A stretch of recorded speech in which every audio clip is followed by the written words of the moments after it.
Ja, hallo lieber Bernd, schön, dass du da bist. Ich freue mich, dass das nochmal geklappt hat nach unserem Live-Gespräch auf Instagram. Sehr gerne, ich habe mich auch schon wieder total drauf gefreut. Ja, und du hast so eine spannende Geschichte. Und vielleicht, bevor wir in deine Geschichte eintauchen, erzähl uns ein bisschen was über dich. Mein Name ist Bernd Bissinger, ich bin 42 Jahre alt, verheiratet, noch keine Kinder. Meine Frau kommt aus Peru, weshalb ich oder unter anderem fließend Spanisch spreche. Ich habe auch knapp Cool. 2 Jahre in Spanien gearbeitet, wohne in der Nähe von Stuttgart, also Süddeutschland, und habe früher lange Zeit in der Wirtschaftsprüfung gearbeitet, dann mit meinem gesundheitlichen Einbruch oder meine Diagnose dann umgeswitcht, mich selbstständig gemacht. Bin als Ernährungsberater jetzt tätig, Health Coach, also ganzheitlicher Ernährungsberater, noch eine Zusatzausbildung NLP Master, also auch im mentalen Bereich, und von Haus aus halt einfach Diplom-Kaufmann studiert. Ja, spannend. Ja, dann lass uns gleich in deine krasse Geschichte eintauchen. Du hast das Wort, das ist deine Plattform.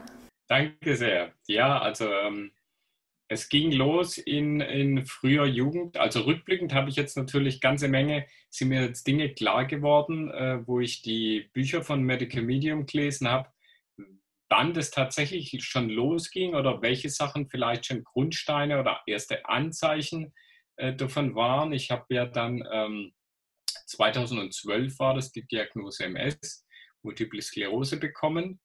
Und war da viele Jahre auch auf der Suche, natürlich erstmal klassischerweise den schulmedizinischen Weg eingeschlagen, und habe interessante Familiengeschichte. Also meine Mutter hatte MS, ist inzwischen gestorben. Meine Großmutter hatte auch MS. Und normalerweise ist die Wahrscheinlichkeit nicht so hoch, dass man jetzt als Mann, dass das da auch sozusagen überspringt. Also es bleibt normalerweise in der weiblichen Linie. Und deswegen habe ich mir da eigentlich nie so die Gedanken gemacht. Klar, es war irgendwo im Hinterkopf immer, aber normalerweise haben die Ärzte einen da beschwichtigt, und es kam dann aber doch so, und ich durfte mich dann mit diesem Thema selbst auseinandersetzen.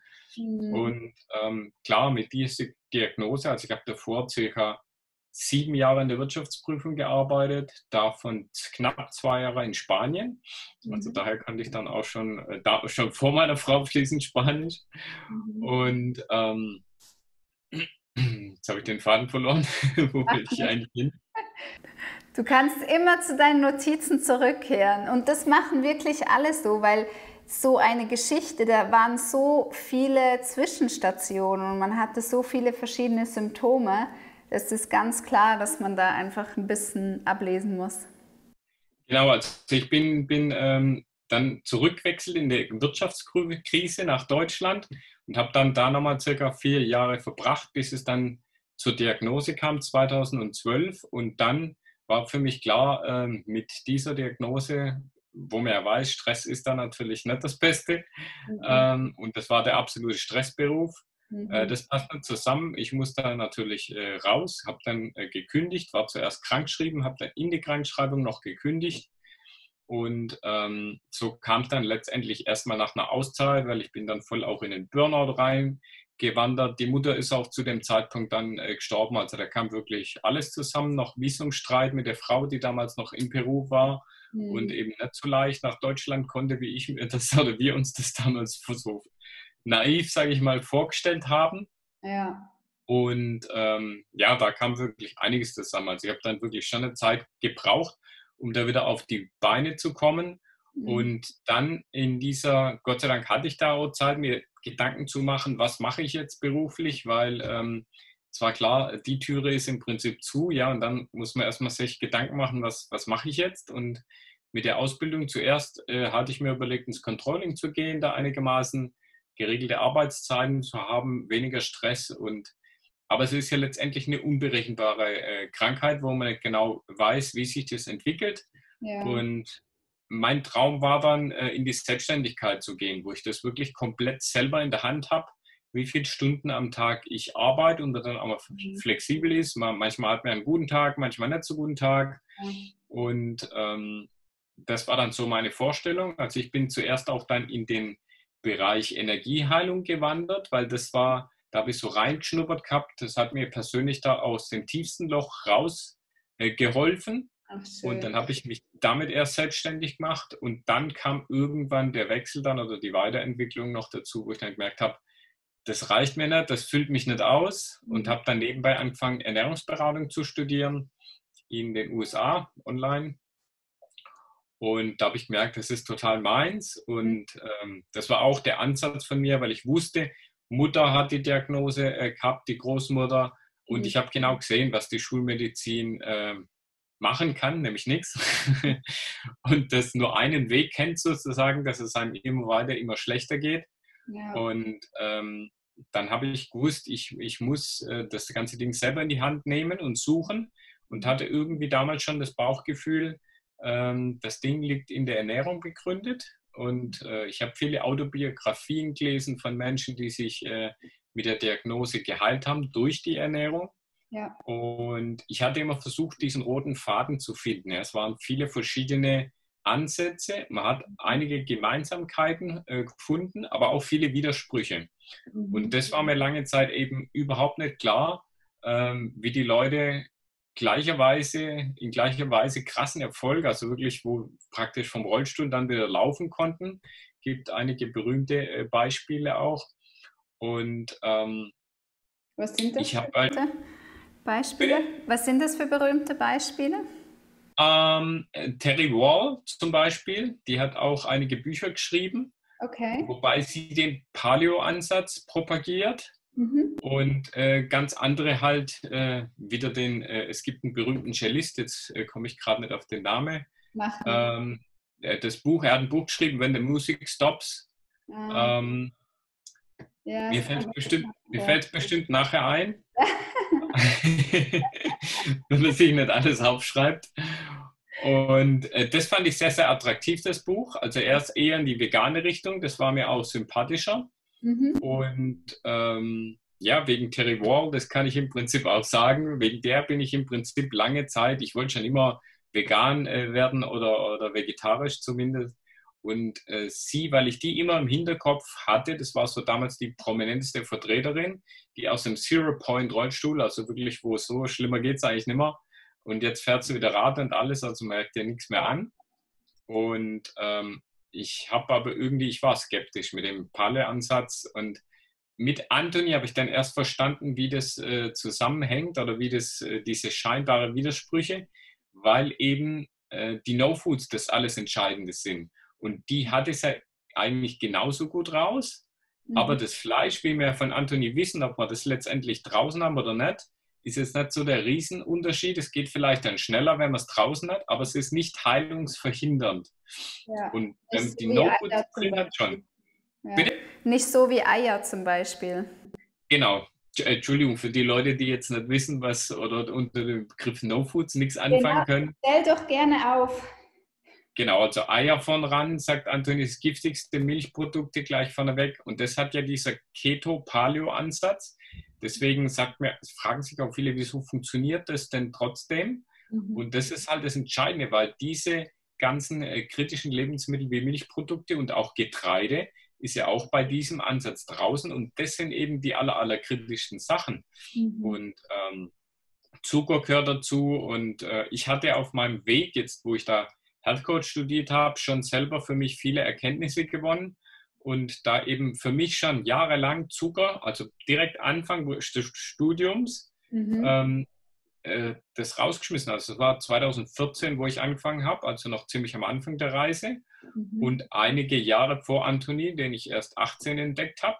Ja, Und dementsprechend hatte ich Gott sei Dank schon die meisten No-Foods raus. Also Zucker war bei mir draußen, okay. Getreide war bei mir draußen, Ja. Milchprodukte waren bei mir draußen. Es kam auch interessanterweise mit dieser Diagnose damals die Laktoseunverträglichkeit. Und Hat der Körper schon mal gesagt, Doc, Doc, bitte nicht. genau, und letztendlich wissen wir ja auch durch Anthony dann, wie das zusammenhängt, ja. Und warum das genau, ich habe damals schon gespürt, das kann ja eigentlich kein Zufall sein. Das hat irgendwie kausal muss das miteinander zusammenhängen, die Diagnose und eben dann diese Laktose oder scheinbare Laktoseunverträglichkeit, sag ich mal. Kannst du das auch noch erörtern? Ja, genau. Also das ist ja letztendlich so, dass Anthony sagt, es gibt keine Laktoseintoleranz, sondern einfach, dass halt die Viren letztendlich, die nach Anthony hinter allem stehen letztendlich oder den meisten chronischen Krankheiten, irgendwelche Pathogene, also Viren und Bakterien, in manchen Fällen auch noch Pilze, aber meistens sind es Viren und Bakterien. Und in den allermeisten Fällen Viren, so wie jetzt bei mir mit Multiple Sklerose, da sagt der Anthony, das ist Epstein-Barr-Virus. Und der ernährt sich eben, das ist seine Leibspeise, eben diese No-Foods und da zum Beispiel Milchprodukte. Und das ist so krass, dass man dann halt, weil dem geht es gut, wenn man viele Milchprodukte zu sich nimmt. Und letztendlich manche Leute da draußen sagen ja, das und das Nahrungsmittel wie jetzt Weizen oder so, das ist halt entzündungsfördernd. Aber das stimmt so nach Anthony nicht. Letztendlich, das fördert die Viren und die Viren machen die Entzündung. Ja. So wird ein Schuh draus. Und so ist eben bei den Milchprodukten auch. Das Milchprodukt an sich macht keine Entzündung nach Anthony, sondern füttert die Viren und die machen dann die Entzündung. Genau. Und das war schon verdächtig, dass es wirklich im gleichen Jahr mit der Diagnose, ich habe auf einmal keine Milch mehr vertragen, habe dann einen Test machen lassen und haushohe Ziffern gehabt bei diesem Laktoseunverträglichkeitstest. Und das hat mir damals schon zu denken gegeben und da hatte ich immer schon diese Neugierde, was dahinter steckt, wie das alles miteinander zusammenhängt. Ja. Und dann gibt es ja noch viele weitere Feinheiten, wie zum Beispiel Raps, Mais und ganzen Geschmacksstoffe dann auch. Und also im Prinzip alles, was künstlich ist, alles, was verarbeitet ist, ist schädlich. Also es sind einfach zu merken, die ganzen Futtermittel auch, die in der Massentierhaltung praktisch verwendet werden. Das ist ja gerade Mais, eben auch der Raps und Zuckerrüben ja auch und auch Weizen. Und da ist es nicht nur das Nahrungsmittel an sich, sondern einfach, dass die so stark industriell verändert wurden, dass es eben erst dadurch eine Leibspeise für die Viren geworden ist. Und vorher auch die Eier, sagt Anthony, war mal das perfekte Lebensmittel, wächst halt praktisch ein neues Lebewesen draus heran, also muss viel Gutes auch drin sein. Aber er sagt halt, die ganzen blöden Viren wurden im Labor auf Eierschalen gezüchtet und deswegen ist das allerliebste Essen, die Lieblingsnahrung von diesen Viren sozusagen. Und deswegen sollte man die auf jeden Fall um jeden Preis vermeiden. Und ja, das waren die wichtigsten, die ich glaube ich jetzt aufgezählt habe. Ich finde das so spannend, dass er das sagt, dass eben die Viren auf diesen Eierschalen gezüchtet wurden. Ich hatte es, glaube ich, irgendwann mal falsch verstanden, dass Viren gefüttert wurden mit Eier, aber es ist auf diesen Eierschalen. Richtig. Und gibt es da irgendwelche Berichte auch von diesen Laboren, die sagen, ja, natürlich machen wir das so, das machen wir schon seit Jahren so. Oder wie ist das? Weißt du das? Halten die sich natürlich gern bedeckt, aber wenn man mal die Chance hat, mit jemand so aus dem Nähkästchen zu plaudern, der da in dem Bereich unterwegs ist, werden einem das, also wenn man da entsprechend jemand persönlich kennt, meine ich jetzt, werden die das natürlich einem bestätigen. Es gibt sicherlich auch den einen oder anderen, der das offiziell vielleicht bestätigt, aber in der großen Masse werden die meisten da entweder einen Kommentar verweigern oder halt irgendwie es umschiffen, da irgendwie eine Antwort zu geben, ist ja klar. Es macht schon Sinn, weil also gerade in der Industrie wird es ganz günstig Eierschalen zur Verfügung haben, weil in vielen Fertigprodukten mit Eiern ja gekocht wird. Und wo kommen dann die Abfallprodukte hin? Das ist nämlich auch immer die Frage, man möchte aus allem noch ein bisschen Geld machen und wenn dann das noch günstig an die Labore verkauft wird, warum nicht? Ja. Ja, das ist schon ein spannendes Thema. Also viele interessante Aha-Effekte gehabt, schon während dem Studium und dann auch mal auf meiner Entdeckungsreise durch die Biografien und dann aber vor allem halt 2018, wo ich dann die Bücher von Anthony entdeckt habe. Und dann ist mir rückwirkend so einiges klar geworden. A, wieso diese ganzen Ansätze alle gleichzeitig funktioniert haben obwohl sie scheinbar auch Widersprüche dran hatten. Aber ich konnte es dann auflösen mit dem Wissen von Anthony, wo ich dann wusste, das war heilungsentscheidend sozusagen und das andere eben nicht. Und da war es nicht kritisch, ob man es drin hat, vielleicht nicht unbedingt fördern. Das hat dann halt vielleicht länger gedauert, ja, aber andere Sachen hat dann die andere Person besonders gut gemacht. Zum Beispiel Terroir, zum Beispiel, wo dann ganz viel eben Obst und Gemüse drin hat oder vor allem halt Gemüse und Grünzeug, Leafy Greens in ganz, ganz großen Mengen. Ja. Und das ist, denke ich, was die meisten, wenn die ihre Bücher lesen, nicht richtig wahrnehmen. Die sehen dann, oh geil, Fleisch und Riesenportionen. Ja, aber dass die Portionen, die Terry praktisch immer auf dem Teller hatte, die der auf Bildern im Social Media veröffentlicht, dass die nicht so groß waren. Das haben die Leute wieder nicht so wahrgenommen oder kopiert. Und die Gemüsemengen, wo dann teilweise, ich weiß es nicht mehr genau, 6, 8 Tassen aufstand oder so, oder das Grünzeug, das haben wahrscheinlich die wenigsten kopiert. Ja. Und deswegen, denke ich, kam es dann auch nicht unter den Anhängern. Sie ist ja bei weitem nicht zu so einer großen Bekanntheit geworden wie Medical Medium, weil es einfach, also meiner Auffassung nach, unter ihren Anhängern nicht so viele Erfolge gab. Und ich erkläre es mir jetzt so, ich weiß es nicht, aber ich erkläre es mir jetzt so, dass halt dann einfach die Leute die Schwerpunkte falsch gesetzt haben letztendlich. Ja, spannend. Wie kamst du eigentlich auf die Bücher von Anthony William? Das war auch spannende Geschichte. Also fing damit, danke für den Hinweis, hätte ich fast vergessen zu erzählen. Das ist eigentlich der beste Punkt meiner Geschichte. Ich hatte damals direkt bei der Diagnose, hat mein Neurologe zu mir gesagt, mit dem ich immer ein sehr gutes Verhältnis hatte. Es gibt neueste Studien, die darauf hindeuten, dass der Epstein-Barr-Virus, hat mir damals gar nichts gesagt, mit Multiple Sklerose irgendwas zu tun hat. Der Zusammenhang ist noch nicht ganz klar, aber es scheint einer von vielleicht mehreren Faktoren zu sein. Man ist immer davon ausgegangen, es ist multifaktorell bedingt. Und ja, das habe ich mir abgespeichert. Das hat sich wirklich bei mir in die Hauptplatine eingebrannt. Ich hatte da schon irgendwie damals so einen sechsten Sinn, ja, und dann irgendwie jetzt hier alle, keine Ahnung, 10 Stimmen im Hintergrund hier geschrien haben, ja, und merken, genau. Und das war so ein Gänsehauteffekt, obwohl ich damals ja noch gar nichts mit anzufangen wusste und dann noch gar nicht Anthony kannte. Aber ich hatte irgendwie so ein Gänsehaut und wusste, wow, das war jetzt ein wichtiger Satz für mein Leben. Ja. Und ich hatte immer wieder Google-Suchen angestoßen. Also 2012, man glaubt das heute gar nicht mehr, aber das Internet war da noch in den Kinderschuhen. Ja. Wenn man da MS eingegeben hat, da kam fast gar nichts. MS und Ernährung. Kam da, glaube ich, wörtlich hieß das noch nicht Paleo, sondern die Steinzeit-Diät. Und da gab es einen Artikel, glaube ich, und von einer Person, die das selber, glaube ich, persönlich wie blogmäßig beschrieben hat, dass ihr das geholfen hat, diese Steinzeiternährung, dass es ihr damit besser ging. Und das war's. Und ich habe immer wieder das gesucht, immer wieder ein Jahr vorbei war oder so, ja. Und viel Unsinn hat natürlich auch gekommen. Und dann habe ich natürlich, weil irgendwie bin ich zu nichts gekommen, dann richtig auf keinen grünen Zweig damit, habe ich es mal ein paar Jahre wieder schleifen lassen.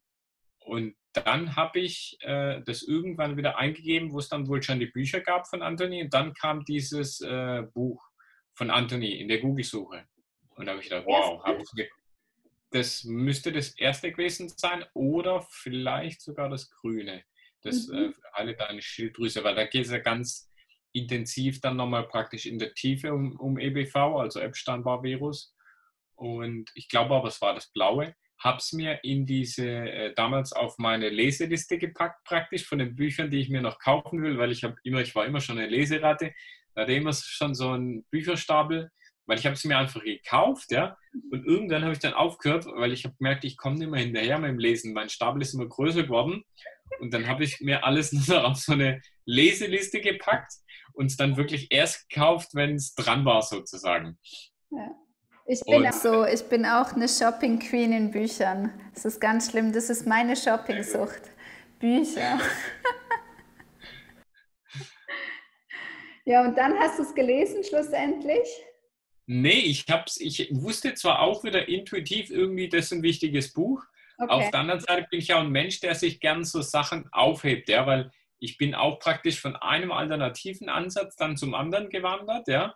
Und da ich das Gefühl habe, der ist besonders irgendwie vielversprechend, hebe ich mir den lieber für den Schluss auf. Wenn ich dann irgendwann ganz die Hoffnung verliere, ja, dann habe ich immer noch das. Und habe dann in Ruhe noch weiter an meinen anderen Büchern gelesen. Und dann kam der spannende Moment. Dann haben wir auf einmal angefangen, ich war immer auf Seminaren, ich war auch so ein Seminar-Junkie, Persönlichkeitsentwicklung. Und da habe ich dann Leute kennengelernt, die wussten auch nichts von meiner Diagnose, weil die habe ich jahrelang geheim gehalten. Also ne, ich wollte da nicht, das war für mich eine Schwäche als Mann. Und solange man es mir nicht angesehen hat, habe ich das immer versucht zu verstecken. Und bis es halt irgendwann nicht mehr ging. Und dann habe ich auch wirklich mich mit auseinandergesetzt, um das so weit zu verarbeiten, dass ich auch wirklich besser damit umgehen kann. Und das war alles eine sehr interessante Entwicklung natürlich auch.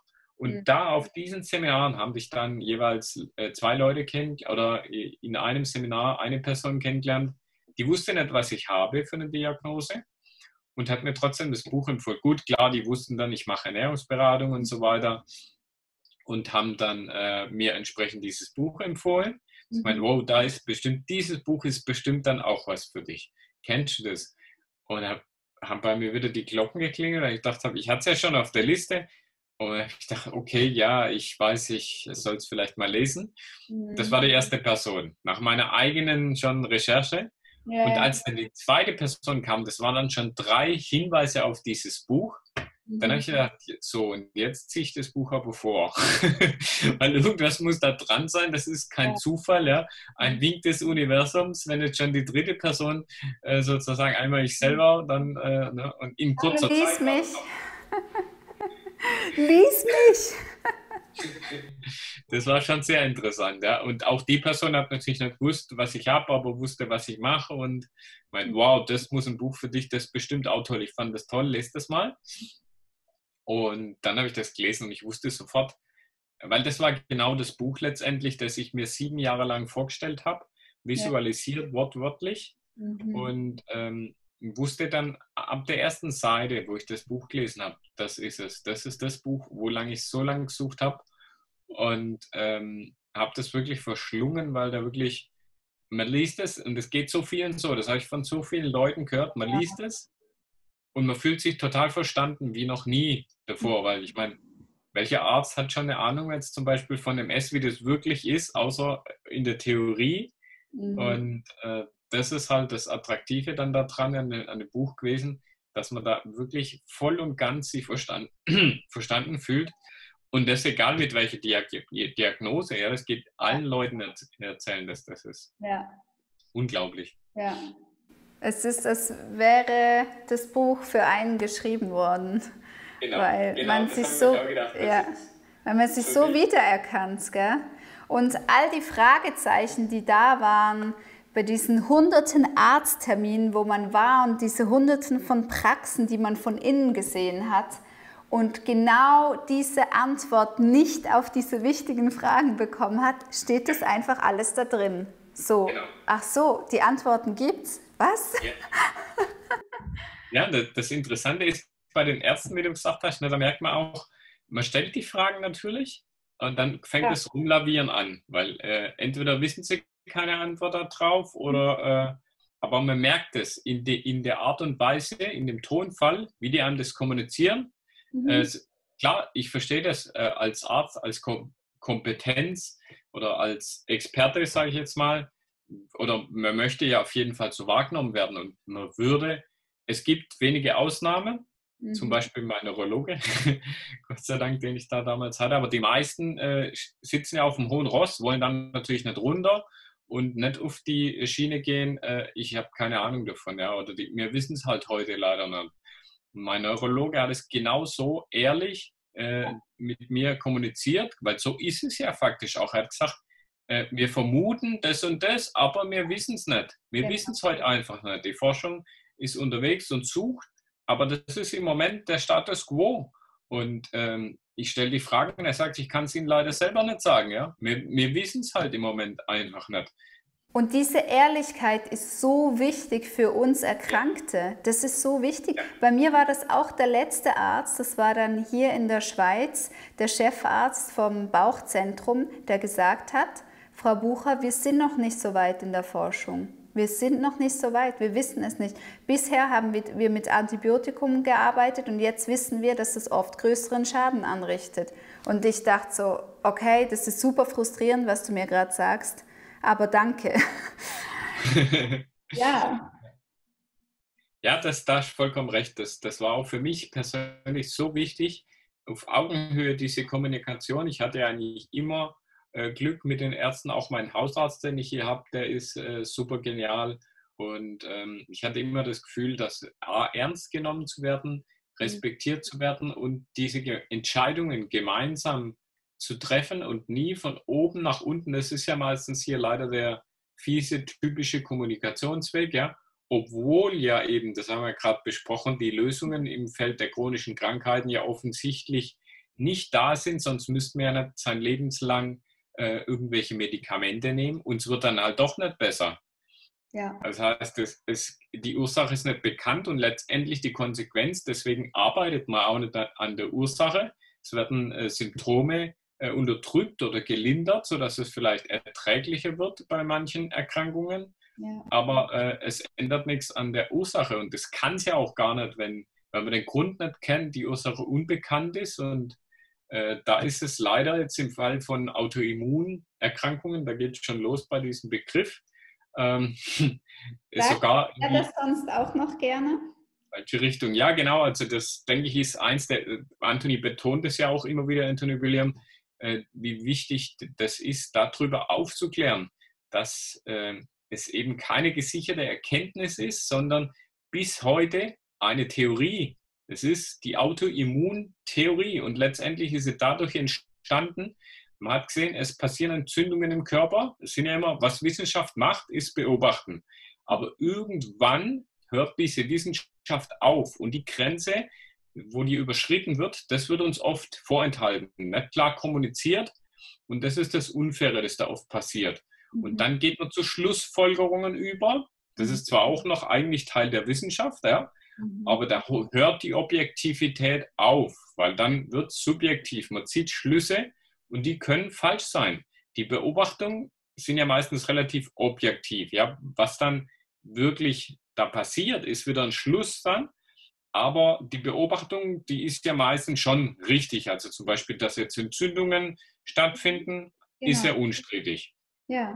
Jetzt, wo die Entzündung herkommt, und da hat man halt keinen Invader gefunden von außen, also einen Eindringling oder so, der jetzt da was macht, wie Viren und Bakterien. Und dann schließen die halt einfach draus oder haben damals, es ist ja eine alte Theorie, die sich seither nicht erneuert hat, nicht verändert hat, nicht revidiert wurde. Und auch wenn man bis heute hat sich nichts daran geändert, dass immer noch diese alten Grundsätze praktisch gelten oder man hat es bis heute nicht geschafft. Ist auch nicht ganz richtig, den Epstein-Barr-Virus kann man ja teilweise mit Tests erkennen. Und man hat aber die Reichweite nicht erkannt, dass es eben, wie Anthony schreibt, 60 verschiedene Untertypen davon gibt.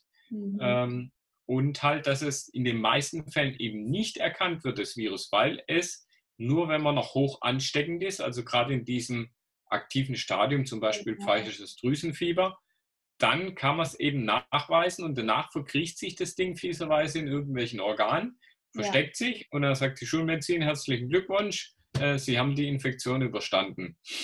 Genau, und dabei ist es nur ein fieses Versteckspiel eines noch fieseren Viruses. Ja. Und was ich sagen wollte, genau der Schluss ist praktisch, ne, es gibt keinen Angreifer, also muss der Körper sich selber angreifen. Einfach durch die Tatsache, dass er damals, und das ist glaube ich 50 Jahre schon her oder länger, mit diesen damals vorhandenen Tests diese Viecher nicht sehen können. Jetzt können sie teilweise sehen, aber auch noch immer noch zu einem geringen Prozentsatz. Und es gilt immer noch diese alte Theorie, wohlgemerkt. Es war es nie, gesicherte wissenschaftliche Erkenntnis. Genau. Das ist eine Schlussfolgerung, eine Theorie und man hat nie in Erwägung gezogen, dass es einfach daran liegen kann, dass die im Moment vorhandenen wissenschaftlichen Tests einfach nicht dazu in der Lage sind, alles zu sehen. Was an, Anthony, was an sich sehr arrogant ist, oder? ja, so habe ich das auch immer empfunden, aber leider ist es ja oft so, da unterscheidbaren Experten ganz allgemein, welche Branche dann irgendwann auf dem Punkt ist, man meint alles zu wissen, dann verliert man diesen Respekt gegenüber anderen und meint, bei Ja, den und Ärzten dann sagt man oft, hat man auch, ja, und dann passieren die großen Fehler, weißt du, was echt einen riesen Rattenschwanz nach sich zieht. Gerade wo schon erkrankte Menschen dann enorm drunter leiden, weil ihnen jahrelang fast schon vorgeworfen wird, selber schuld zu sein oder dein Körper hat Schuld. Das ist nämlich so kräfteraubend, wenn man an diese Theorie glaubt, der Körper würde einen angreifen. Diese Schuldgefühle, das weiß man nur, wenn man selber erkrankt ist, aber diese Schuldgefühle, die machen depressiv. Und da dann wieder zu kommen und einem Antidepressiva unter die Nase reiben zu wollen, dabei hat man einfach die Theorie verbockt und dem Patienten die Schuld zugeschoben, das steht mir hier, diese Arroganz, weil die Arroganz geht dann noch weiter, leider. ja. Und da habe ich, und ich höre es ja auch immer von anderen Leuten, so drunter gelitten, genauso wie du gesagt hast, weil einem praktisch der schwarze Peter zugeschoben wird, praktisch, weil man selber nicht weiß, woran es liegt. Ne? Was macht man am einfachsten? Du bist schuld, der andere ist schuld, aber ich natürlich als Experte, ne, habe zwar keine Ahnung, was du... Bitte? So, du hast verbockt, friss es auf. Ich bin raus. Genau. Und dann muss man ja auch nicht, dann ist der andere immer gefragt, dann muss man auch nicht wissen, wie man es löst. Genau. Einfache Sache. Hier, zack, Medikament verschrieben, tschüss. Und ja, praktisches Geschäftsmodell. Man verdient ein Leben lang praktisch, die Pharmaindustrie. Und der andere ist der Dumme, weil letztendlich, das war auch wieder verdammt ehrlich von meinem Neurologe damals. Er hat zu mir gesagt, das ist kein Haribo, das Medikament. Ich habe die Wahl zwischen Pest und Cholera. Mhm. Ja. Und deswegen habe ich dann auch irgendwann halt hinterfragt, wo ich gesehen habe, nach 7 Jahren, mir bringt es nichts, mir geht es immer schlechter. Ich saß unmittelbar schon vorm Rollstuhl und ich habe zu mir gesagt, wieso tue ich mir dieses Gift an, wenn es nur Verschlechterungen bringt, mir gar nichts bringt, ja. Und vielleicht geht es mir durch das Gift noch schlechter, war so mein eigener Schluss und Gedankenspiel und habe dann für mich entschieden, darf ja jeder selber, man darf ja aus Krankenhaus entgegen der ärztlichen Empfehlung verlassen, gegen Unterschriften, solche Sachen. Viele sind sich dessen nicht bewusst, die sagen, wenn ich schon den Satz höre, ich muss ja dessen das Medikament nehmen, muss ich gar nicht. Der Arzt hat es gesagt, aber ich bin die letzte Instanz, die das entscheidet und verantwortet.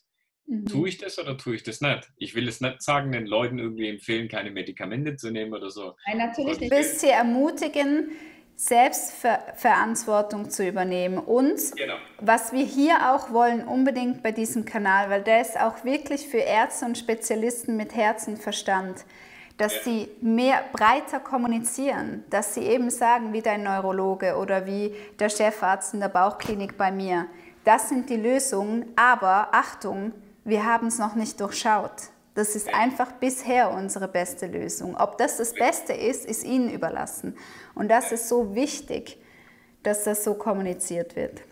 Genau, weil ohne diesen Neurologen und seine Art und Weise mit mir zu kommunizieren, hätte ich, glaube ich, niemals den Mut gefasst, dann für mich zu sagen, okay, das ist Gift, okay, was hat es mir gebracht?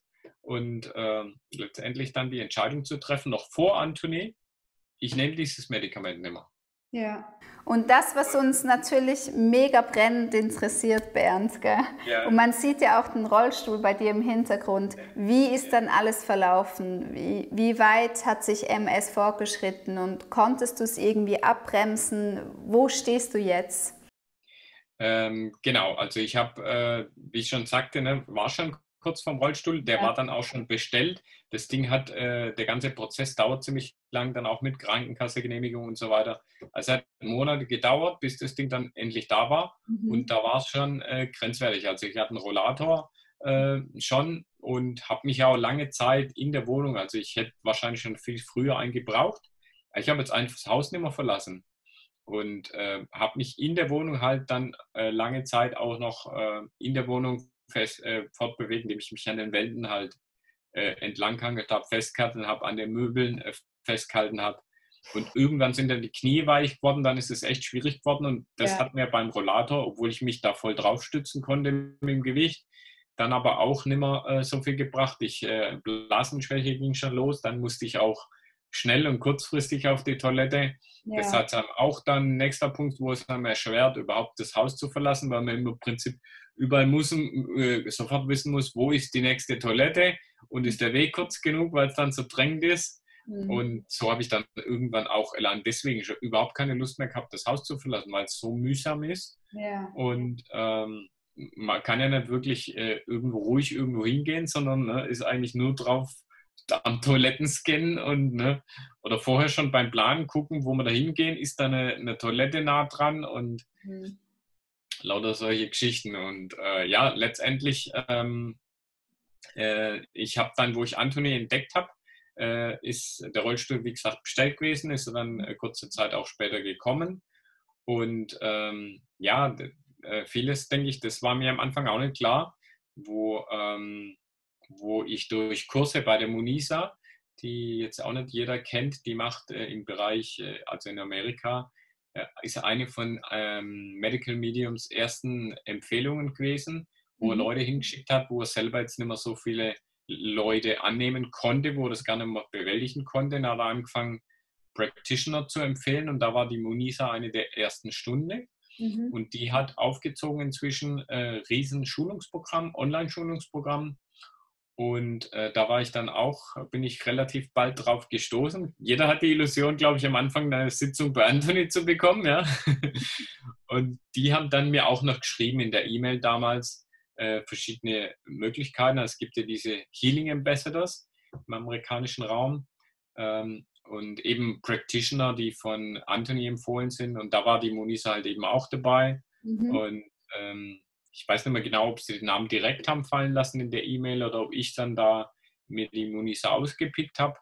Und da bin ich, sobald ich da drin war, war ich in einem Schulungsprogramm nach dem anderen bei ihr.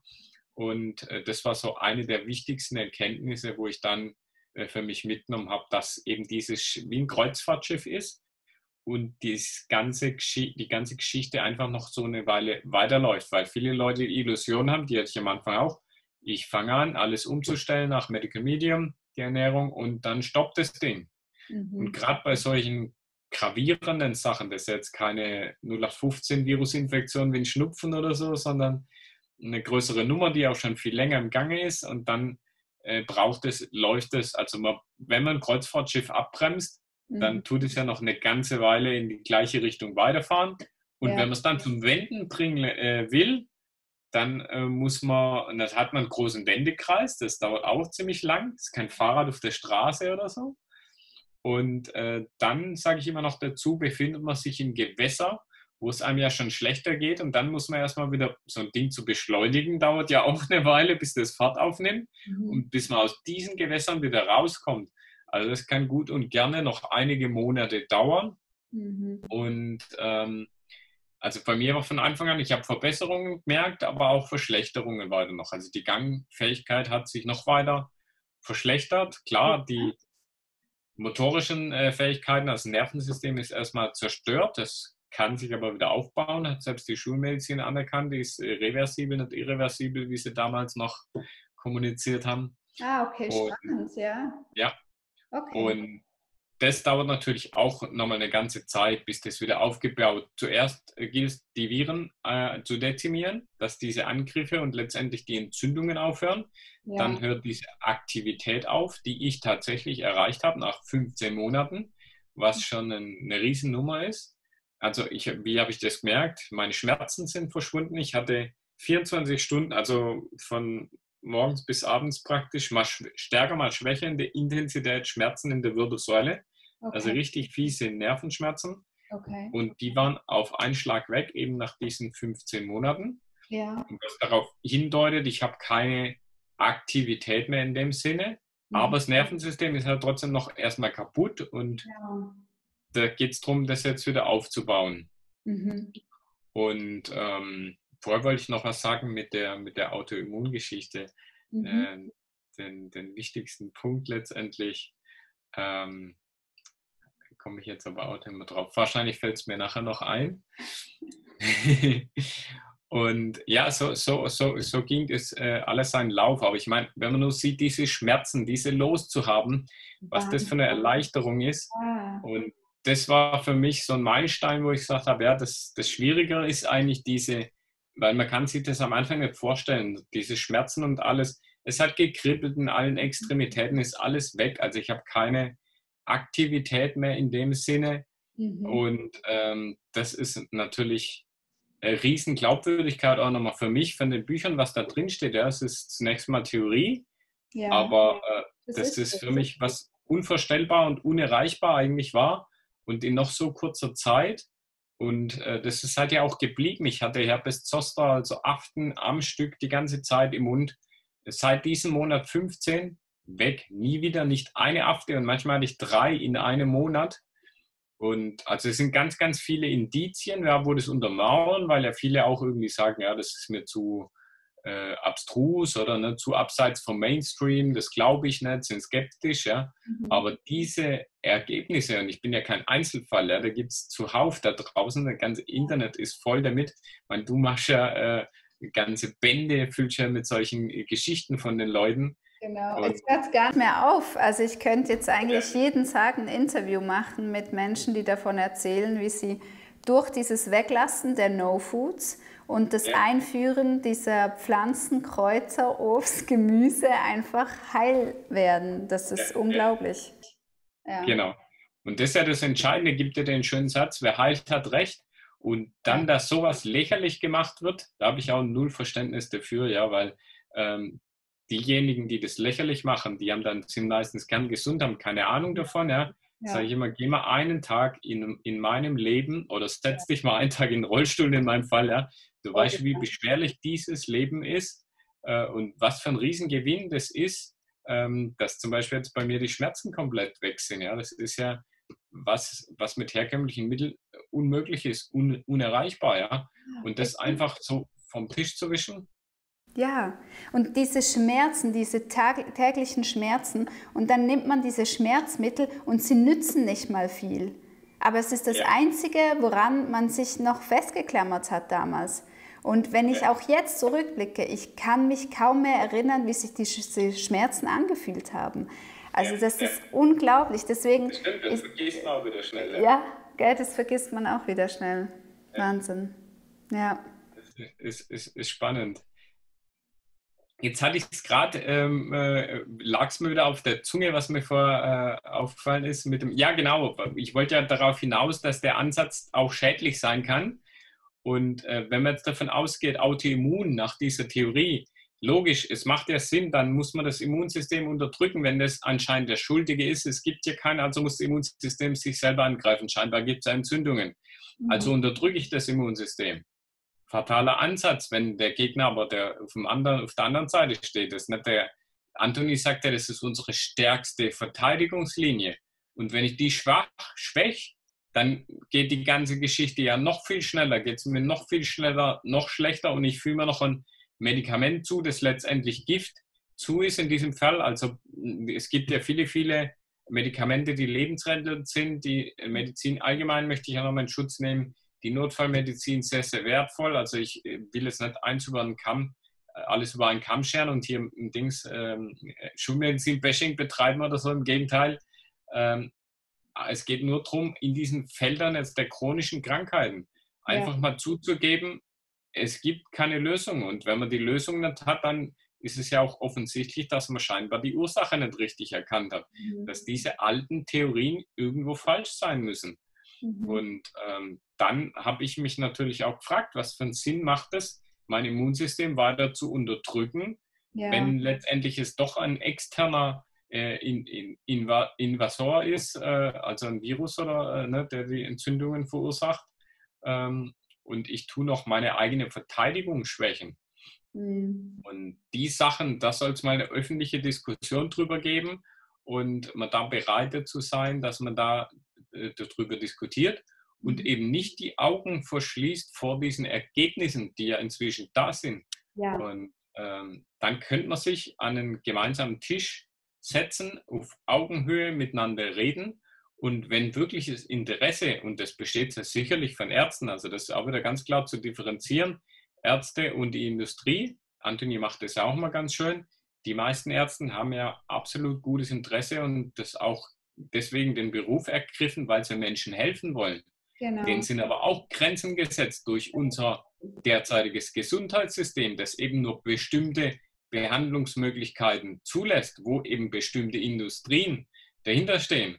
Und es geht in diesem Fall nicht darum, dem Patienten zu helfen, weil sonst wäre das schon längst passiert, was ich gerade anspreche, dass man sich an einen Tisch setzt und diese Sachen anschaut und vielleicht auch in diese Richtung forscht, weil das ist schon der nächste Punkt. Die Forschung kann auch nichts dafür. Die meisten haben da auch gute Absichten, aber wo kein Geld da ist, da wird nicht weiter geforscht. Diese Studie nämlich, die ich vorher angeschnitten habe, von diesem Epstein-Barr-Virus, wo der Neurologe erzählt hat, die ist in der Schublade verschwunden. Ich habe nie wieder was von dieser Studie gehört, weil klar, das weiß man ja wahrscheinlich, das ist die Lösung, das wäre richtig gewesen.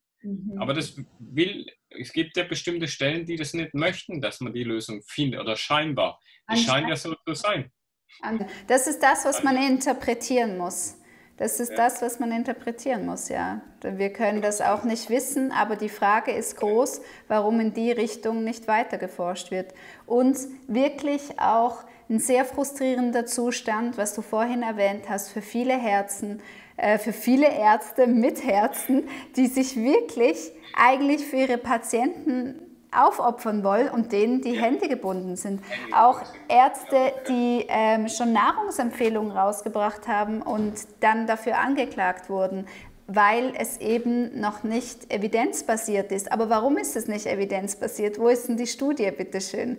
Also es ist wirklich kein einfaches Business für die Ärzte. Ja, genau, da hat Anthony, der hat so viele schöne Sätze gesagt. Einer davon ist, mir sind jetzt gleich zwei eingefallen, einer davon ist, wo er sagt, wenn man die Lösung oder die Ursache nicht kennt, wie will man sich dann praktisch erlauben, Ernährungsempfehlungen abzugeben, jetzt seitens zum Beispiel der Medizin, wo wir wissen, die haben minimale Ausbildung in Ernährung und meinen aber immer uns irgendwelche Ernährungsempfehlungen geben zu können. Und das sagt er, wenn man die Ursache nicht kennt, dann ist das ja total obsolet. Also wenn man es irgendwie bestimmte Richtung empfiehlt, ja, dann muss man ja zuerst mal wissen, wo ist die wirkliche Ursache der Erkrankung, sodass man eine entsprechende Ernährungsempfehlung abgeben kann. Und das ist ja nicht der Fall. Und das ist mir der andere entfallen, aber der fällt mir auch nachher bestimmt wieder ein, so wie mir das gerade eingefallen ist.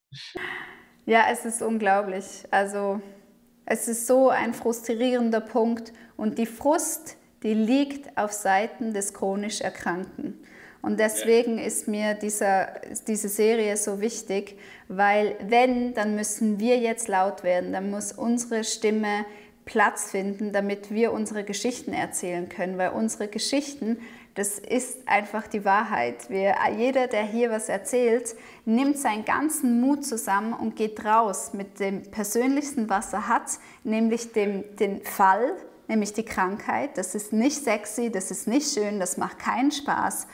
Und geht raus und sagt, was er erlebt hat und wie er sich selber geholfen hat. Und dann muss uns Gehör geschenkt werden. Und ich hoffe sehr, dass das passiert. Und die ganze Welt, also überall auf der Welt sind ja so viele Storys schon. Ich habe echt so große Hoffnung, dass wenigstens das so einen riesen Tsunami mal auslöst und das alles ändert. Die ganzen Gesetze, die gerade die Pharmaindustrie ein bisschen finanziert und ja, dass auch die Lebensmittelindustrie ein bisschen hinterdenken darf. Also das sind ja viele große Spieler dabei, die man gerne ein bisschen mehr hinterfragen darf. Die hatten ja jetzt auch lange Narrenfreiheit. Jetzt dürfen sie ein bisschen zurück und wir kommen und erzählen, was wir erlebt haben. Du leistest einen riesen wertvollen Beitrag dazu und lässt ganz, ganz viele Menschen zu Wort kommen. Anthony ist natürlich ein riesen Leuchtturm in der ganzen Community und alles, was sich da drumherum entwickelt hat. Und da bin ich auch davon überzeugt, da wird sich einiges ändern. Und mir ist tatsächlich, wie ich es jetzt gesagt habe, das zweite Zitat eingefallen. Also der Trick funktioniert auch. Ja. NLP-Technik, Mhm. das ist ein gutes Beispiel für NLP. Also statt, die meisten sagt man ja, ich habe mich da auch ertappt gefühlt, ne, wo man sagt, jetzt fällt es mir nicht mehr ein.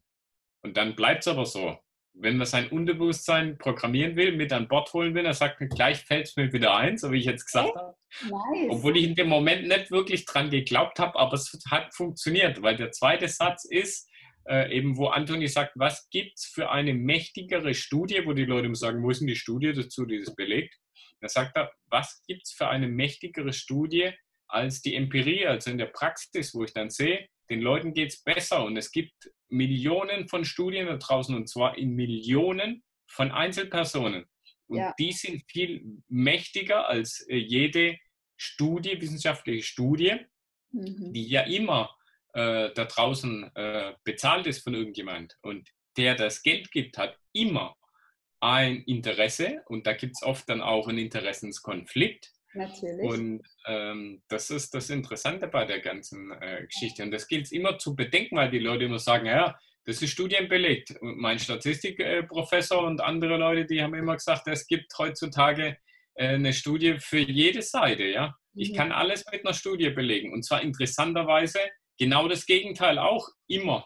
Das Ja. heißt, eine Studie muss immer falsch sein. Das sind schon mal 50% aller Studien sozusagen. Ja? Ja.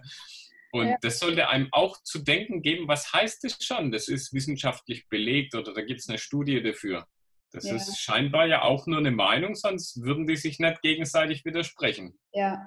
Und deswegen ist es so wichtig und als Ermutigung hier auch wieder wirklich auszuprobieren und diesem Bauchgefühl, so wie du es beschrieben hast am Anfang deiner Reise, wirklich darauf zu hören, weil schlussendlich entscheidest du als Patient, du als chronisch Erkrankte oder chronisch Erkrankter entscheidest. Du, deine Körperintelligenz, ihr könnt euch entscheiden, ich glaube, das fühlt sich nach Leben an, das fühlt sich nach Luft an, das fühlt sich nach Geborgenheit an, was auch immer. Und dann einfach los in die Richtung. Und dieses Bild, was du auch erzählt hast mit diesem Dampfer, ja, es ist schwer. Da ist viel Gewicht in eine Richtung, aber es wird sich drehen. Und ich wollte dich abschließend noch fragen, lieber Bernd, gibt es etwas, was du mitgeben möchtest für eine Person, die jetzt vielleicht gerade eine MS-Diagnose bekommen hat, irgendwas als Ermutigung? Was hat dir damals geholfen, nicht aufzugeben, nicht in dieses depressive Loch zu fallen, sondern zu sagen, und ich stehe auf und ich werde Wege finden? Ja. Also die schwierigen Jahre, muss ich sagen, das waren die Jahre vor Anthony. Also von 2012 bis 2018, also die 6 Jahre im Prinzip, das war ein Kampf, weil da fühlt man sich, und das war das Wichtigste, denke ich, was Anthony mir gegeben hat, und die Hoffnung halt eben und dass man sehen kann oder dass man überhaupt wieder ein Licht sieht. Und für mich hat der Klappentext auf seinem ersten Buch hinten drauf gereicht, dieser eine Satz. Deswegen wusste ich, das Buch ist meins. Unheilbare Krankheiten gibt es nicht. Weil was erzählt oder was haben mir die Mediziner ständig oder ich sage jetzt mal das traditionelle Gesundheitssystem versucht weiszumachen, die Krankheit ist unheilbar. Die Ja, richtige Aussage wäre aber im Moment und nach dem heutigen Kenntnisstand ja, und dann auch immer, soweit wir das wissen. Es gibt ja noch andere Disziplinen da draußen, die vielleicht schon längst die Lösung haben. Und es wird aber immer nur die Schulmedizin zugelassen, die Schulmedizin gesehen. Ist auch nicht in allen Ländern so. Ich glaube, bei euch ist es ein bisschen liberaler noch als bei uns sogar. Gibt ein Land, dann war das wohl doch nicht die Schweiz, vielleicht war es Dänemark, aber ich weiß es wirklich nicht mehr genau, welches Land es war, wo man irgendwie ein Drittel hat. Man kann das dritteln, den ganzen Topf, und ein Drittel für dann auch für alternative Methoden verwenden. Und das geht mehr in Richtung Selbstverantwortung eben, dass man dann die Mündigkeit des Patienten, dass man selber sagt, ich möchte aber das machen und ich übernehme dann aber auch die Verantwortung, wenn es schief geht sozusagen. Ja, das muss man sich natürlich auch darüber im Klaren sein und man ist selber eine Pflicht, sich zu informieren, diese ganzen Sachen umzusetzen und ne, es ist kein, wie du richtig gesagt hast vorher, kein bequemer Ansatz und dieser Illusion darf man natürlich nicht anheimfallen und mhm. theoretisch kann man auch viele Sachen natürlich falsch machen. Also es ist kein Ansatz, wo einem alles präsentiert wird, in die Schuhe gelegt wird, oder, ne? Und so wie jetzt hier beim Arzt Medikamente verschrieben, ich nehme es, zack, bin raus praktisch mit der Verantwortung. Ja. Also das ist schon ein komplett anderer Weg, dessen muss man sich natürlich auch bewusst sein. Und nur das wollte ich eigentlich betonen, dass die Leute sich bewusst sind, dass sie die Entscheidung tragen und keiner praktisch diese Verantwortung einem abnehmen kann für sein eigenes Leben. Ja. Und auch wenn der Arzt das empfiehlt, es ist letztendlich eine Empfehlung, wenn er das sagt, das ist keine Anordnung militärischer Art oder sonst irgendwas. Ja. Deswegen, man sieht es ja im Krankenhaus, das Beispiel führe ich immer gern an. Ich kann gehen, wenn ich will. Gegen die Empfehlung vom Arzt lassen die sich natürlich absichern, haftungsmäßig, unterschreibt man, dann geht man. Ja. Und auch bei dem Medikament in Eigenverantwortung, bloß man muss es dann halt auch selbst verantworten, man muss wissen, was man tut, kann man sich immer dagegen entscheiden. Ja. Und in vielen Fällen ist es natürlich auch noch angebracht, würde ich sagen, weil es halt einfach lebensrettend ist oder, ne, also man muss schon gut wissen, was man tut und in welchen Situationen man dann vielleicht den Sachen widerspricht oder nicht. Ja. Ja, vielen Dank, Bernd, für das heutige Gespräch. Das hat unglaublich viel Spaß gemacht. Das war mega spannend. Danke für deine Ehrlichkeit und ich hoffe bald wieder. Gerne, jederzeit. Es will mir echt Spaß machen, ja. Ja, und vielen Dank, dass ihr auch dabei wart. Und wenn euch mehr solche Geschichten interessieren, dann ja, abonniert gerne den Kanal, damit ihr kein weiteres Video verpasst. Wir freuen uns sehr auf euch. Bis dann. Ciao.